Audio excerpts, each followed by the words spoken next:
উটাই দিয়া হৈছে। গতিকে মই ভাবোঁ যে 26 যি বিধানসভাৰ নিৰ্বাচন তাৰ পূৰ্বে 25ত আমাৰ যি যাত্ৰা ভাৰতীয় জনতা পাৰ্টীৰ আৰম্ভ হ'ল প্ৰচণ্ড জয়েৰে, সেই যাত্ৰাটো আমি অসমতো তাক আমি আগবঢ়াই লৈ যাব লাগিব। 25 চন আমাৰ জয়ো নহয় প্ৰচণ্ড জয়েৰে আৰম্ভ হৈছে। যে 25ৰ আটাইবিলাক নিৰ্বাচনত পঞ্চায়তৰ পৰা একেবাৰে আগন্তুক যি নিৰ্বাচন আছে সকলো নিৰ্বাচনত আমি ভাল পূৰ্বতকৈও ফলাফল পোৱাৰ কাৰণে দিনে নিশাই আমি দলৰ হৈ আৰু ৰাইজৰ হৈ কাম কৰিম। এই ধৰণৰ সংকল্প এটা আজি নতুন সভাপতিসকল আৰু আমিও ৰাজ্যিক সভাপতি হিচাপে লৈছোঁ। গতিকে অহা যি পঞ্চায়ত নিৰ্বাচন আৰু পৰৱৰ্তী সময়ত আমাৰ কেইবাটাও স্বায়ত্তশাসিত পৰিষদৰ নিৰ্বাচন আৰু বিটিআৰৰ নিৰ্বাচন, গতিকে তাৰপিছতে বিধানসভা নিৰ্বাচন। গতিকে নিৰ্বাচনৰ কাৰণে কিছু কথা আজি আমি আমাৰ সভাপতিসকলক আমি অৱগত কৰিছোঁ আৰু মণ্ডল সমিতি, জিলা সমিতি, মৰ্চা, বিভাগ, কোষসমূহ আমি অতি সোনকালে তেওঁলোকৰ পৰা আমি কিছু ফৰ্মেট বনাই দিছোঁ।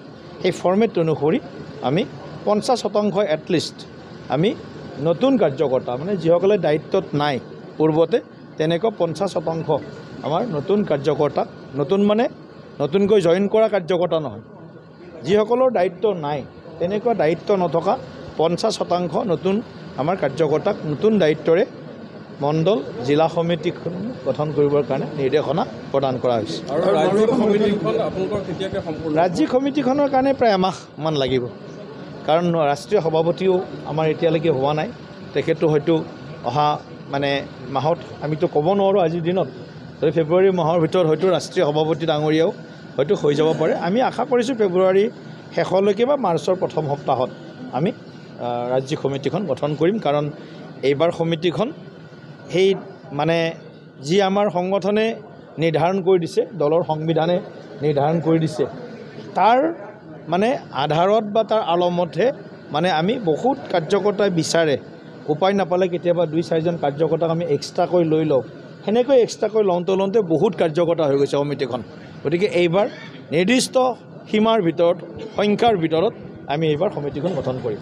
দিল্লী পৰা যোৱাৰ পাছত দেখা গৈছে যে অসম বিৰোধীয়েও কৈছে যে দিল্লী বিৰোধী একত্ৰিত নহ'ল কাৰণে আপ হাৰিল বা কংগ্ৰেছ হাৰিল। অসমতো তেনে পৰিৱেশ নহ'বৰ বাবে এইবাৰ আকৌ একেলগ হ'ব বুলি কৈছে, যে 26ত একেলগ হ'ব, বিজেপিক পৰাভূত কৰিবই। কালিৰ দিনটোতো ভূপেন বৰাই সেই কথাখিনি কৈছে বা লুৰিণজ্যোতি গগৈ সকলো একেলগ হৈছে। অসমীয়াত ইয়াৰ কথা আছে যে বাঘে ছাগে একেলগে পানী খায়, বাঘে ছাগে বাঘ আৰু ছাগলী। সেই দৃশ্যটো আপুনি কেতিয়াবাই এবাৰ দেখে, 10 বছৰৰ মূৰত দেখিব পাৰে, 20 বছৰৰ মূৰত দেখিব পাৰে।